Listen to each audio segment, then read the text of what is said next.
सौराज सिंह जी गुड़गांव से आप बैठे। परम पूज्य सदगुरुदेव महाराज जी के चरणों में कोटि कोटि प्रणाम। महाराज जी, कुछ दिनों पहले आपने सत्संग में विविध प्रकार के नरकों और वहां मिलने वाले भयंकर दंडों का वर्णन किया। महाराज जी, प्रश्न ये है कि इसी जीवन काल में कहीं ना कहीं अपराध तो बन ही रहे हैं। महाराज जी, अब कैसे इसका प्रायश्चित हो? हम क्या करें कि हमें कभी भी नरक ना जाना पड़े? वो भागवत जरा उसमें से, क्योंकि प्रमाणित विश्वास ज्यादा होता है। श्रीमद् भागवत में ही नरकों का वर्णन हुआ, तो उसी में दवा भी लिखी हुई है, उसको कैसे हम दूर करें। जिस समय अजामिल नाम के एक परम धर्मात्मा पुरुष ने एक दृश्य देखा कि एक वैश्या से शराब पिए हुए गलत संग कर रहा है। बस एक दृश्य ने उसकी वृत्ति बदल दी और वो वैश्यागामी हो गए। सारी संपत्ति अपनी वैश्या को दे दी, यहां तक कि माता पिता धर्म को छोड़ करके पूर्ण वैश्या का ही संग करने लगे। परिणामता कोई भी धर्म न रह गया। भागवत प्रमाण है, वो बहुत धर्मात्मा आदमी थे। इसीलिए साधक को सावधान रहना चाहिए कि कभी भी कोई भी दृश्य तुम्हें भ्रष्ट कर सकता है यदि सावधान न रहे। उनकी ऐसी दुर्दशा हो गई कि भगवत नाम लेना तो बात जाने दो, ब्राह्मण कुल में जन्म हुआ था, शराब पीने लगे और शिकार खेलने लगे, मृग और भी पशु पक्षियों को मार करके खाना, ऐसा सब। पर यदि कोई पहले धर्म से चलता है तो भगवान कृपा करते हैं और उसे अवसर देते हैं। तो संतों की एक मंडली गई तो गांव के लोग ने उपहास में कह दिया कि वो गांव से पूछा गांव के लोगों से कि कोई पवित्र ब्राह्मण हो तो उसके यहाँ रुक जाए, या कोई ऐसा धर्मात्मा, वहाँ बहुत बड़ा धर्मात्मा पवित्र अजामिल है, ऐसा विनोद में उपहास करने के लिए संत मंडली को भेजा।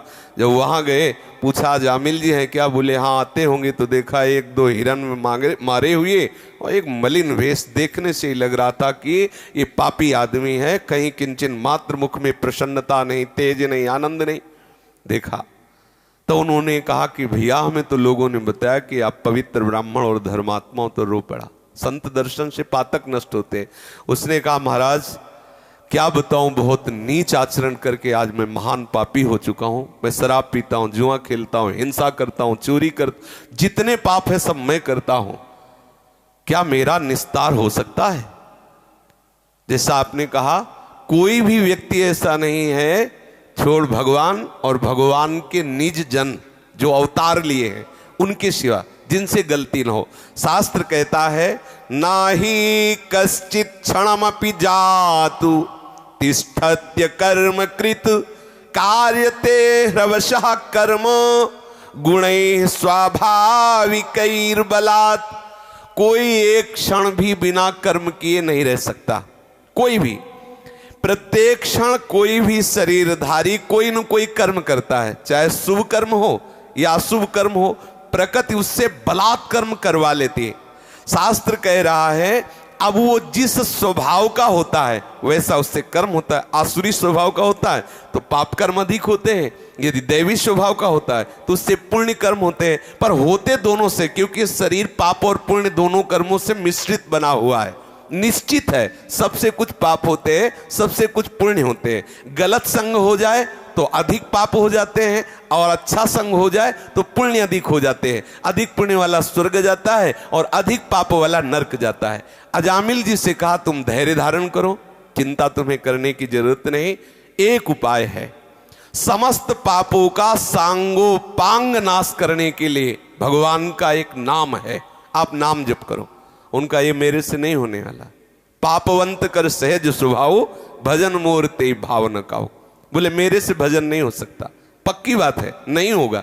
जिसका मलिन अंतःकरण हो गया वो भगवान नाम जप नहीं कर सकता। बोले तो एक बात करो, तुम्हारी पत्नी गर्भवती है, तुम्हारे अब बच्चा होने वाला है, ये आखिरी बच्चा है, इसका नाम तुम नारायण रख देना। बोले हाँ ये ठीक है। जब पुत्र हुआ उसका नाम नारायण रख दिया तो भगवत कृपा से उसको इतनी आसक्ति हो गई कि खाना पीना हर समय उसी बालक को तो नारायण नारायण पुकारना। देखो संतों के संग का प्रभाव देखो। जहां नाम जप के लिए साफ मना कर दिया था उसका नाम जप प्रारंभ, बेटा नारायण नारायण नारायण। कुछ समय बाद उसका अंतिम समय आया तो मृत्यु शैया में पड़ा हुआ था। उसको याद उसी अपने बच्चे की आई तो यमदूत आ चुके थे। भय से वो आक्रांत होकर व्याकुल होकर पुकारा नारायण बच्चे के लिए। जो ही इतना निकला तेवी भगवान के दिव्य पार्षद, नारायण नाम पूरा नहीं निकल पाया था और भगवान के पार्षद चतुर्भुज रूप धारण किए हुए गदा शंख चक्र और तलवार लिए हुए विराजमान हो। तुरंत यम पास काट दी और यम के दूतों को डांटा और कहा तुम इस निष्पाप पुरुष को दंड क्यों देते हो। तो उनका महाराज आप वैसे देखने में तो बहुत दिव्य लग रहे हो, ये निष्पाप कैसे हो सकता है, ये तो महान पापी। बोले ये परम पवित्र हो गया क्योंकि इसने समस्त पापों का प्रायश्चित जिससे होता है वो हमारे प्रीतम प्रभु का नाम उच्चारण, एक नारायण नाम उच्चारण मात्र से इसके सारे पाप नष्ट हो गए। स्वयं कहते हैं अयम ही कृत निर्वेशो जन्म कोट्यंग सामपि यद व्याजहार विवसो नाम स्वस्त्ययनम हरे एतेनैव रघो नोष्य कृतम स्वादघ निष्कृतम यदा नारायणायेति जगाद चतुरक्षरम। यमदूतों एक जन्म नहीं, इसने करोड़ करोड़ जन्मों के पापों का प्रायश्चित कर लिया क्योंकि इसने श्रद्धा से नहीं, भगवत भाव से नहीं, पुत्र के ब्याज से, पुत्र के बहाने से नारायण नाम लिया। जिनका नाम लिया उस नाम की इतनी महिमा है कि एक जन्म नहीं करोड़ों जन्मों के पापों का प्रायश्चित कर लिया। जिस समय इसने 4 अक्षर पुकारा नारायण चतुरक्षरम जगाद चतुरक्षरम नारायण, ऐसा उच्चारण करते ही जितने इसके रजिस्टर नरक में भरे पड़े थे सब जला दिए गए। नारायण नाम उच्चारण करते ही ये निष्पाप हो गया। तो बोले महाराज कौन कौन से पापी पवित्र हो सकते हैं। इस्तेनः सुरापो मित्र दुग्ब्रह्महा गुरु तल्पगः स्त्री राज पितृ गोहंता ये चपातकिनो परे। जो चोरी करता है, शराब पीता है, मित्र से द्रोह करता है, जो ब्रह्मघाती है, जो गुरु पत्नी गामी है, जो ऐसे नीच पुरुषों का संग करने वाला है, जो स्त्री की हत्या करने वाला है, राजा की हत्या करने वाला है, पिता की हत्या करने वाला है, गाय की हत्या करने वाला है, और भी जो बड़े से बड़ा पापी हो, सभी पापियों के पाप का नाश करने के लिए एकमात्र भगवान नाम है। जो हरि नाम का उच्चारण कर देते हैं, कृष्ण नाम का उच्चारण करते हैं, राम नाम का उच्चारण करते हैं, नारायण नाम का उच्चारण करते हैं, उसी क्षण वो समस्त पापों से मुक्त हो जाते हैं। सर्वेषामप्यघवता मिदमेव सुनिष्कृतम नाम व्याहरणम विष्णुर यतस्तद्विषया मतिः। समस्त पापों का प्रायश्चित एकमात्र भगवान नाम है। वो किसी भी बहाने से सही भगवान नाम उच्चारण कर ले परम पवित्र हो जाएगा, उसे गंगा नहाने की जरूरत नहीं।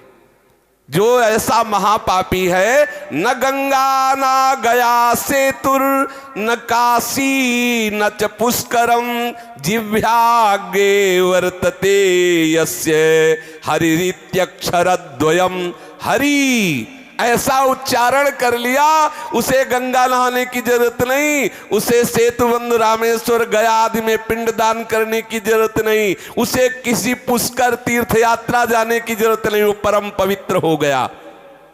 ऋग्वेदोऽथ यजुर्वेदः सामवेदो अथर्वणः अधीतास्तेन येनोक्तम हरिरित्यक्षरद्वयम्।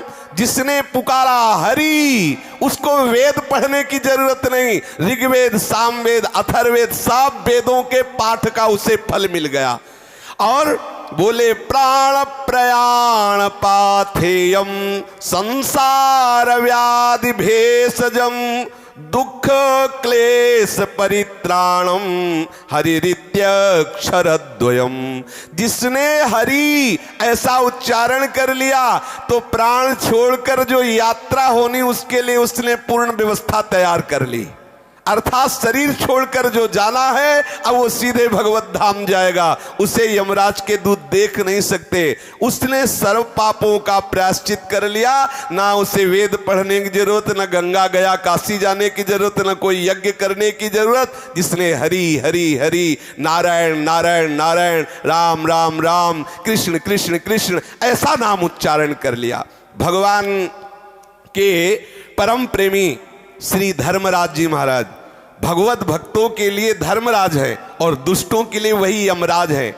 उन्होंने कहा है कि चाहे किसी भी बहाने से, किसी भी कामना से, किसी भी भाव से यदि कोई मेरे स्वामी श्री हरि का उच्चारण कर रहा हो तो अपने दूतों से का देखना भी नहीं उनकी तरफ। यदि गले में तुलसी की कंठी है, जिह्वा में नाम उच्चारण कर लिया तो लाने की बात जाने दो, वो कैसे भी हो देखना भी नहीं। बोले जिह्वान वक्ति भगवत गुण नाम धेयम चेतश्च न स्मरत्य चरणारविंदम कृष्णाय नो नमति यच्छिर एकदापि तानानयध्वमस्तो कृत विष्णु कृत्यान।